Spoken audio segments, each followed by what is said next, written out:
शुरू।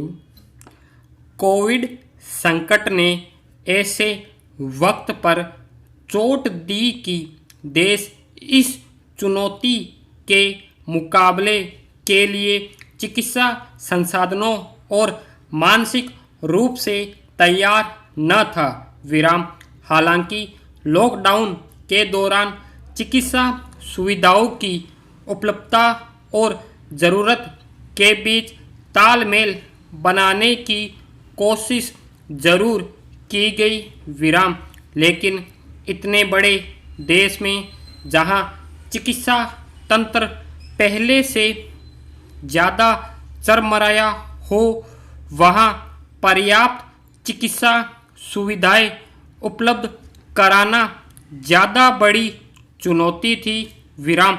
खासकर वेंटिलेटर और चिकित्सा ऑक्सीजन की आपूर्ति को लेकर। विराम। इनकी कमी से किसी की जान न जाए, इसके लिए सख्त कदम उठाने की ज़रूरत है। विराम।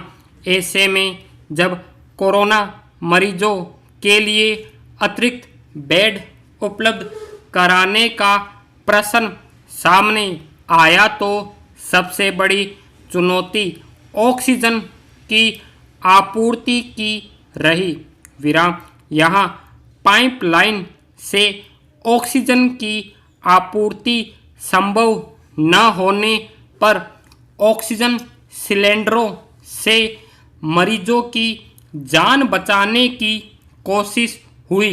विराम। दरअसल कोरोना संक्रमण से सबसे ज़्यादा असर शरीर में ऑक्सीजन के स्तर पर होता है। विराम। मरीजों को जिंदा रखने के लिए ऑक्सीजन की आपूर्ति सबसे ज़्यादा ज़रूरी है। विराम।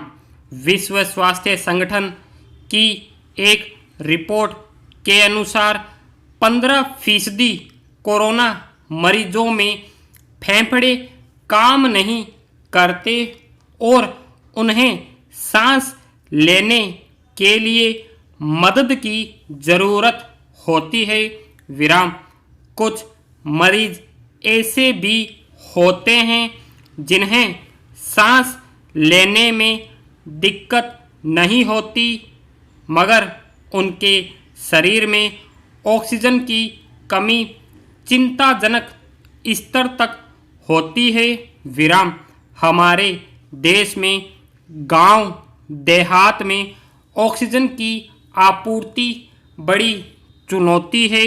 विराम। ऐसे में सभी रोगियों के लिए ऑक्सीजन की आपूर्ति सुनिश्चित करना प्राथमिकता होनी चाहिए। विराम।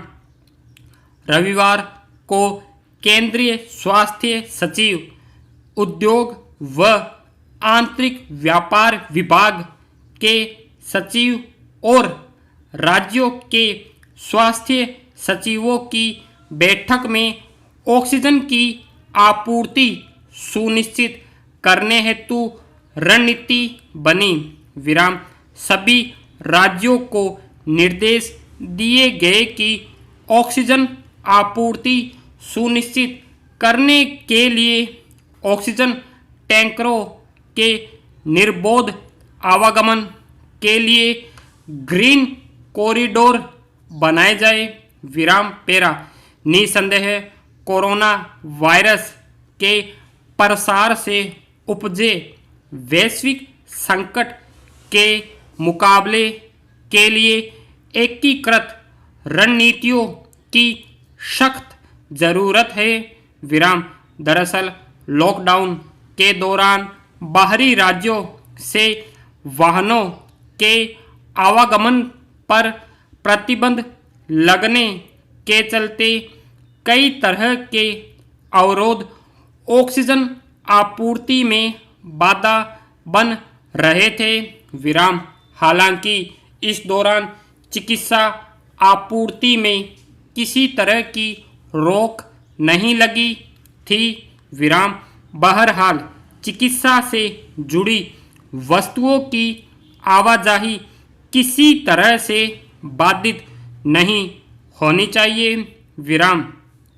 हालांकि अनलॉक 4 प्रभावी होने के बाद अधिकांश सेवाओं को खोल दिया गया है, लेकिन कुछ राज्यों में चिकित्सा ऑक्सीजन की आपूर्ति बाधित हो रही थी, जो कि कोविड-19 के रोगियों के लिए बेहद जरूरी है।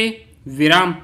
विडंबना यह भी है कि देश में चिकित्सा ऑक्सीजन की उपलब्धता बढ़ाना उतना सहज भी नहीं है। विराम। सामान्य दिनों में महज 15% ऑक्सीजन का उत्पादन चिकित्सा क्षेत्र के लिए हो रहा था, बाकी स्टील व ऑटोमोबाइल के क्षेत्र में हो रहा था। विराम। यह अच्छी बात है कि संकट की इस घड़ी में ऑक्सीजन उत्पादन करने वाले औद्योगिक इकाइयां महामारी से लड़ने में सामने आई है। विराम। संकट यह भी है कि अधिकांश ऑक्सीजन की सप्लाई सरकारी अस्पतालों को की जाती है, मगर उन्हें समय से इसका भुगतान नहीं किया जाता। विराम। जबकि चिकित्सा ऑक्सीजन के उत्पादन में पर्याप्त पूंजी और उन्नत तकनीक की जरूरत होती है। विराम। यही वजह है कि हैंड सैनिटाइजर व मास्क उत्पादन के क्षेत्र में तो नए उद्यमी उतरे हैं, मगर ऑक्सीजन उत्पादन का क्षेत्र इतना सरल भी नहीं है। बहरहाल, जब देश में 48 लाख कोरोना संक्रमित हो चुके हैं और मौत का आंकड़ा 80,000 के करीब पहुंचने वाला है, ऑक्सीजन उपलब्धता सुनिश्चित करने की सख्त ज़रूरत है। विराम। राज्यों के स्वास्थ्य विभागों को इस चुनौती से निपटने के लिए एकजुटता दिखानी चाहिए। विराम। कमोबेश ऐसी ही एकजुटता की कोशिश विश्व स्तर पर भी की जा रही है। विराम। शुक्रवार को संयुक्त राष्ट्र महासभा में भारत समेत 169 देशों ने कोरोना महामारी से जूझने, उपचार, चिकित्सा सुविधाओं तथा वैक्सीन उपलब्धता में व्यापक सहयोग को लेकर प्रतिबद्धता जाहिर की। विराम। मगर मकसद यही है कि इस महामारी के खिलाफ एकजुट होकर लड़ा जा सके। विराम। स्टॉप।